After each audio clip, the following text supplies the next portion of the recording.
Indrawati. Oke, gimana nih kabar kalian semua? Senang sekali kita berdua bisa menyapa kalian semua pada podcast kali ini.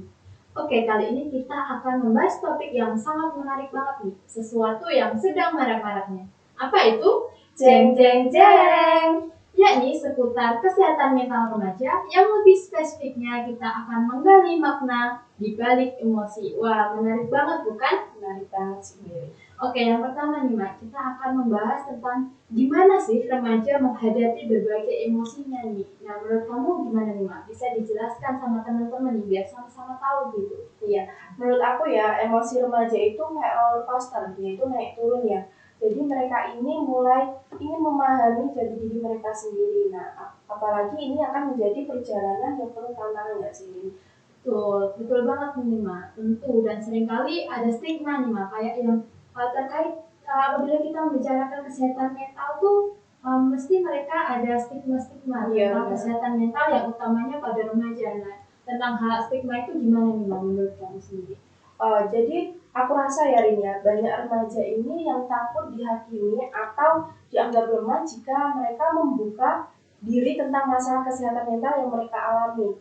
Nah, harapannya melalui podcast ini mereka bisa meruntuhkan stigma itu ya Rin ya. Betul banget tuh Ma. Nah, gimana sih menurut kamu kan biasanya nih, karena kesehatan mental mereka itu terganggu karena adanya tekanan nih, utamanya dari lingkungan sekitar nih, dapat mengaruhi kesehatan mental mereka sendiri kayak gitu. Nah, menurut kamu gimana? Iya, jadi lingkungan sekitar itu sangat mempengaruhi ya. Contohnya itu ada di lingkup pendidikan, pertemanan, media sosial. Nah, itu semua bisa menjadi sumber tekanan. Remaja ini sering merasa harus selalu sempurna, krisis identitas, atau kesulitan menemukan jati diri dan juga mendapatkan persepsi keliru dari media sosial, apalagi sekarang ya sudah maraknya terjadi kasus bunuh diri di kalangan mahasiswa. Nah, ini juga kan diakibatkan karena gangguan kesehatan mental yang dialami, dan kebanyakan dari mereka ini mengalami depresi nggak sih? Betul banget tuh Ma, apalagi nih ya kayak aku tuh sering kali kayak setiap buka HP itu kayak berita yang muncul itu kayak karena bunuh diri dari universitas ini, terus besok lagi buka HP lagi ada berita lagi bunuh diri lagi, dan itu semuanya hampir rata-rata karena kesehatan mental yang terganggu kayak gitu Ma. Nah, lagi penyebab sama kayak mereka tadi karena kesehatan mental yang utamanya depresi. Nah, itu gimana Ma?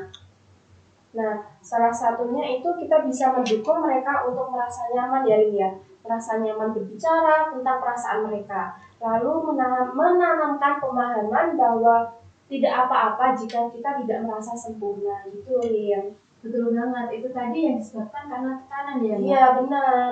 Nah, menurut kamu kan tekanan itu bisa berakibat dari tekanan keluarga, bahkan teman-teman pun bisa berdampak pada tekanan diri kita sendiri. Benar. Nah, mereka kan juga memiliki peran yang besar nih untuk mendukung kesehatan mental kita, apalagi yang kayak remaja kayak gitu kan pasti mendukung banget tuh. Nah, memang kan seharusnya peran keluarga dan teman ini menjadi benteng pertahanan pertama nggak sih dalam menjaga kesehatan mental. Nah, dengan membangun komunikasi terbuka ataupun bisa menjadi pendengar yang baik aja itu sudah sangat baik untuk menjaga kesehatan mental mereka, Mbak Sirin. Nah, itu bisa menjadi dukungan bagi mereka yang mengalami tekanan. Dengan begitu mereka akan merasa dipahami dan direspon perasaannya, Lin. Wah, benar banget tuh Ma. Iya. Oke, sekarang mari nih kita bahas tentang solusi atau menurut kamu langkah-langkah apa sih yang bisa mereka ambil nih apabila mereka mendapatkan tekanan ataupun mereka dari kesehatan mental pribadinya itu udah terganggu, itu gimana langkah-langkah yang harus mereka ambil untuk meningkatkan kesehatan mereka sendiri kayak gitu. Jadi teman-teman ini bisa dengan mendukung kampanye yang mengedukasi masyarakat, memastikan akses ke layanan kesehatan mental. Misalnya kita memberikan ruang dan wadah untuk mereka lewat komunitas online ya. Nah, ataupun aplikasi digital yang memang bisa dengan mudah diakses oleh siapapun. Jadi mereka tidak merasa malu dan ataupun takut untuk memeriksakan atau sekedar hanya komunikasi atau konsultasi nggak sih, dan mengajarkan remaja tentang self care.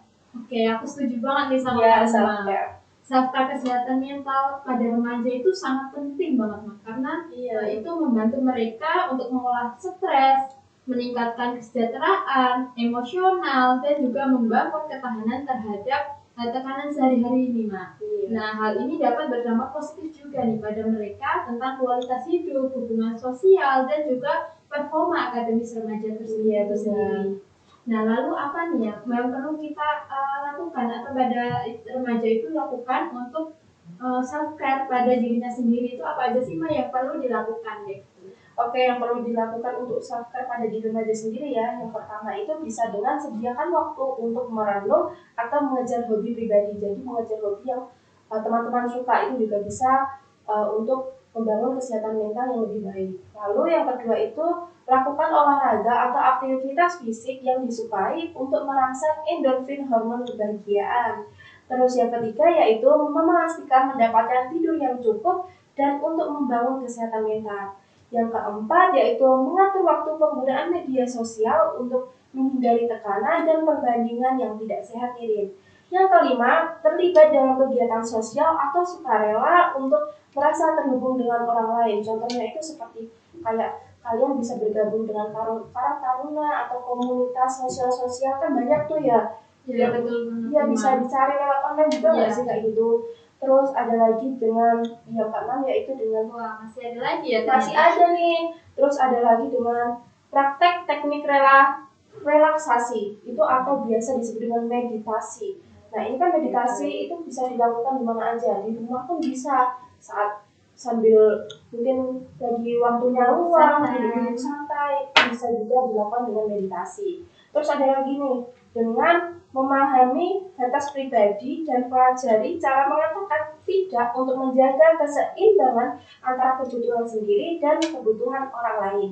Terus ada yang kedelapan yaitu berbicara dengan teman, keluarga, atau konselor untuk berbagi perasaan dan pengalaman. Yang kesembilan, fokus pada pencapaian pribadi dan menghargai diri sendiri tanpa harus membandingkan dengan orang lain. Dan ini ada. Yang terakhir yaitu makan sehat dan menjaga kebersihan tubuh untuk mendukung kesehatan fisik dan mental itu sangat penting. Ya, penting banget ya itu. Iya. Wah, ternyata banyak banget ya teman-teman langkah-langkah yang bisa teman-teman lakukan nih untuk self care itu tadi. Iya. Jadi itu ya teman-teman kegiatan self care untuk meningkatkan kesehatan mental nih. Nah, jangan lupa untuk menerapkan juga ya teman-teman 10 itu tadi. Iya, benar. Nah, baiklah itu tadi pembahasan kita hari ini tentang kesehatan mental pada remaja. Semoga podcast ini membawa pemahaman dan meruntuhkan stigma seputar topik ini. Oke, jadi saya simpulkan dulu nih ya. Iya. Jadi teman-teman ini kan kita tadi udah membahas nih atau menggali tentang makna di balik emosi itu tadi. Kita sudah membahas tentang emosi dan juga solusinya dan juga terakhir kita menjelaskan tentang self care itu tadi. Di mana tadi Mbak Alma sudah menjelaskan nih tentang 10 langkah-langkah self care yang bisa teman-teman terapkan itu tadi. Nah, itu tadi yang bisa kita sampaikan. Sekian podcast kita kali ini. Ada kurang lebihnya kita mohon maaf. Sekian. Don't forget self-care. Bye-bye.